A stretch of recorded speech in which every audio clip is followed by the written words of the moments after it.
Ok, bienvenue dans cette vidéo. Dans cette vidéo, je vais te partager différentes techniques que j'ai appliquées pour pouvoir devenir parfaitement bilingue en Kirundi, en Swahili, en Kinyarwanda. Les différentes techniques que je te propose sont appliquées récurremment afin que tu puisses faire ta propre immersion. Ces 3 points sont essentiels. Et le dernier point, je pense qu'il va vraiment t'étonner.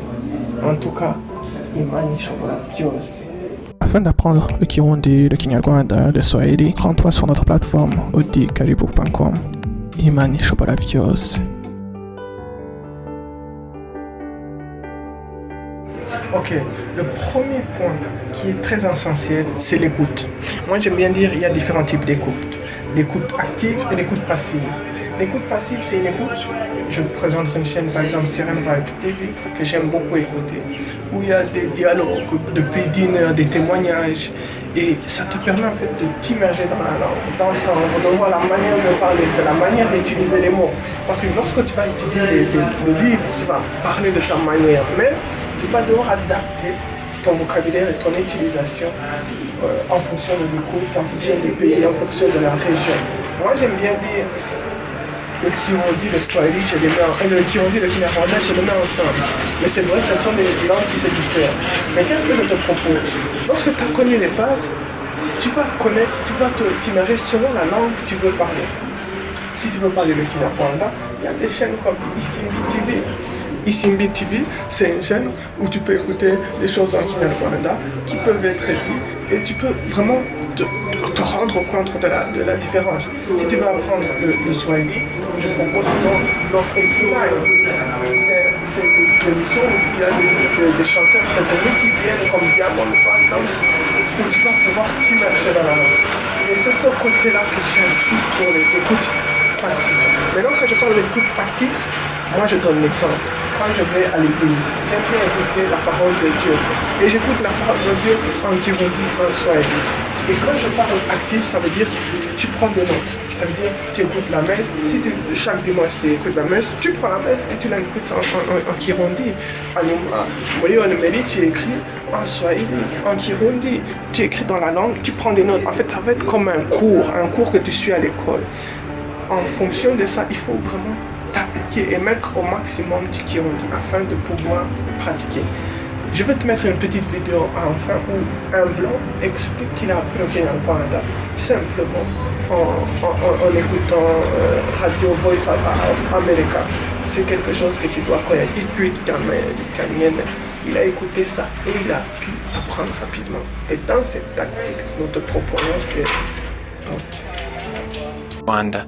Rero nagiyeyo namaze ukwezi. Nyuma y'ukwezi nashakaga cyane kumenya Ikinyarwanda. Rero maze kugaruka muri Missouri, nafashe intego kukimenya. Rero buhoro n'urwo rugendo nitumukunda kuvuga mu Kinyarwanda Kirundi. So rero natangiye kumenya n'abavuga Kirundi Kinyarwanda no gutega amatwi ijwi y'Amerika buri munsi.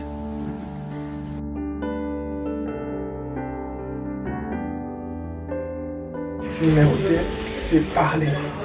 C'est parler, c'est résumer. Ce que tu as écouté, tu fais un résumé. Tu as écouté une interview de Diamond Platnumz, qu'est-ce qu'il a dit? Il a dit quoi? Et tu le résumes. Moi, je me rappelle la première fois où j'ai commencé à étudier. J'avais tout compris dans la leçon, dans une homélie de la messe. Mais je n'arrivais pas à m'exprimer, je n'arrivais pas à sortir les mots en Kirundi. Je sortais tout en français. Donc, même dans nos formations qu'on propose, nous proposons cette tactique en fait qui te permet d'étudier la langue. Nous te proposons aussi des exercices sur le site internet qui vont te permettre en fait de ne pas rester passif, qui vont te permettre à sortir.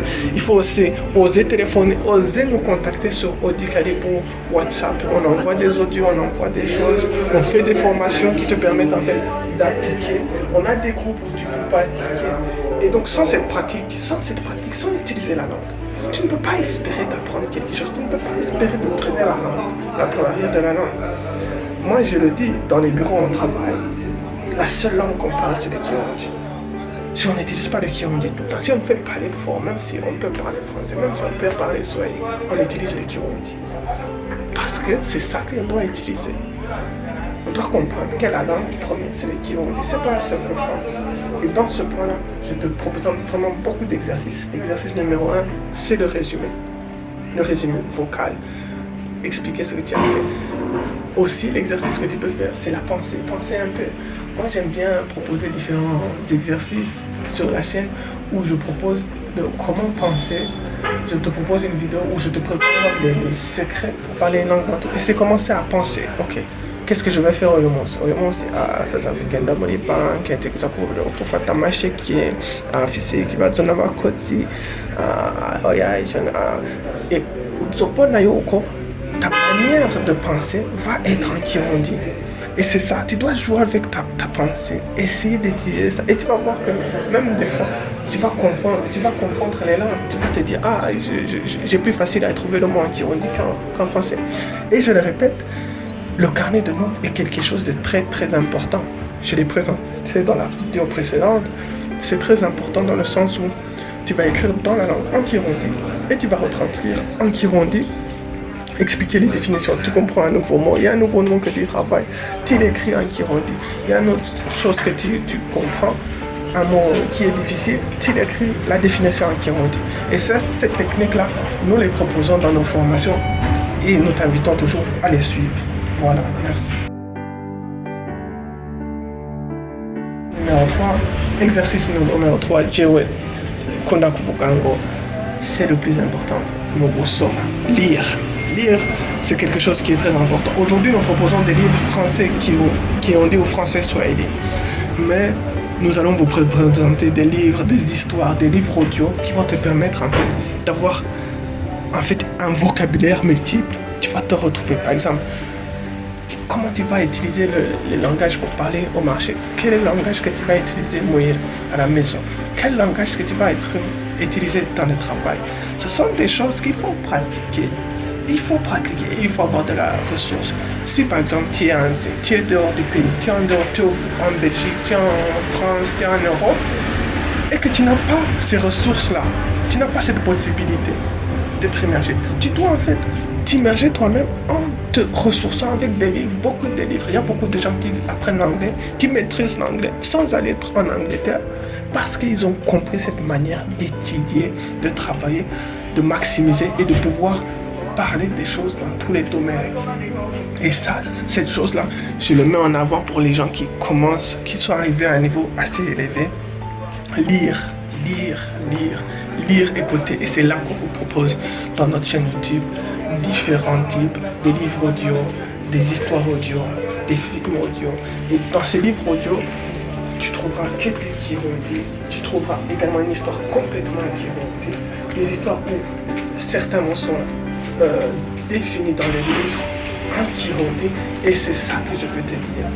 Utiliser le Kirundi, c'est ça qui va te permettre d'utiliser la barrière de la langue. En tout cas, au même niveau qui nous tient le prix, et quand au même niveau, Mani Chobra chose, ça.